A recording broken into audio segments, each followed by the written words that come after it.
എനിക്കുള്ള സ്ഥാനം എന്ന് പറയുന്നത് എൻ്റെ ഈ ഇരിക്കുന്ന കസേര മാത്രമാണ്. സിംഹാസനത്തിലിരിക്കാനുള്ള യോഗ്യതയൊന്നുമില്ല. ഓടി തോൽപ്പിക്കാനും ആരെയും തോൽപ്പിക്കാനും ഞങ്ങൾ ആരും മത്സരിക്കാറില്ല. പിന്നെ കുറേ ജഡ്ജിമാർ വരും, പിന്നെ ജൂറി മത്സരത്തിലിരുന്നിട്ട് ആ ജൂറി മോമാരിരുന്ന് പറയും ഇയാളാണ് മികച്ച നടൻ. എന്തടിസ്ഥാനത്തിലാണ് അങ്ങനെ ഒരു കമ്പാരിസൺ ഒരു നടൻ എന്നുള്ളതിൽ തോന്നിയിട്ടുണ്ടോ? അത് എനിക്ക് ഭയങ്കര സങ്കടകരമായിട്ടാണ് തോന്നിയിട്ടുള്ളത്. ഞാൻ ആർക്കും പകരക്കാരനല്ല. എനിക്കുള്ള സ്ഥാനം എന്ന് പറയുന്നത് എൻ്റെ ഈ ഇരിക്കുന്ന കസേര മാത്രമാണ്. തിലകസാറിൻ്റെ സിംഹാസനത്തിലിരിക്കാനുള്ള യോഗ്യതയൊന്നുമില്ല. ഒരാളെ നിങ്ങൾ താരതമ്യം ചെയ്യരുത്. നിങ്ങൾ നേരത്തെ ജോജുവിനോട് ചോദിച്ചു ഞങ്ങൾ മത്സരോട്ടം നടത്തിയെന്ന്. ഞങ്ങൾ ഒളിമ്പിക്സ് ഓട്ടത്തിൽ പോയവരല്ല.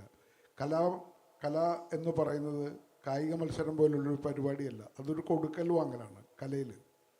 ഇദ്ദേഹം തരുന്ന ഒരു ആക്ഷന് ഞാൻ റിയാക്ഷൻ കൊടുത്തിട്ടില്ലെങ്കിൽ ഇദ്ദേഹത്തിൻ്റെ ആക്ഷൻ ശൂന്യമായി പോകും.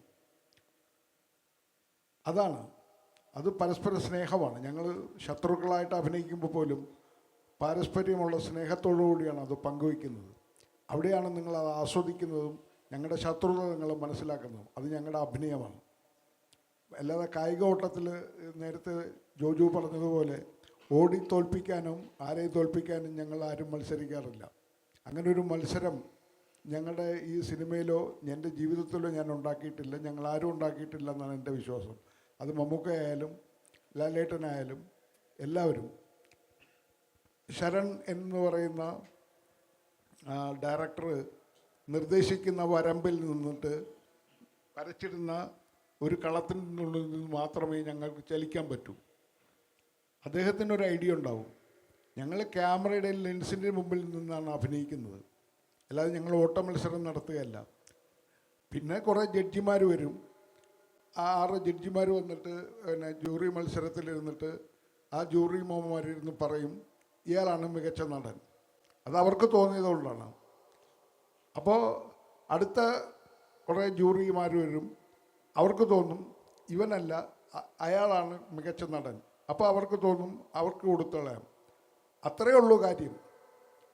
ജൂറിമാരുടെ തീരുമാനത്തിൻ്റെ അടിസ്ഥാനത്തിലാണ് ഈ അവാർഡുകൾ നിർണ്ണയിക്കപ്പെടുന്നത്, അല്ലാതെ ഞങ്ങൾ ഓട്ട മത്സരം നടത്തിയിട്ടല്ല.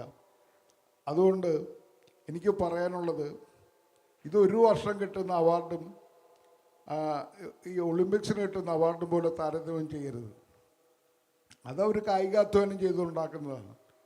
ഞങ്ങൾ മാനസികാധ്വാനം കൊണ്ട് ചെയ്യുന്ന, സ്നേഹം കൊണ്ടുണ്ടാക്കുന്ന, പാരസ്പര്യത്തോടെ ഞങ്ങൾ സ്പർശിച്ചിരിക്കുന്ന സ്നേഹത്തോടെ ഉണ്ടാക്കുന്ന അവാർഡുകളാണ്. അതാണ് ഞങ്ങളുടെ സ്നേഹം. രാഹുലേട്ടാ,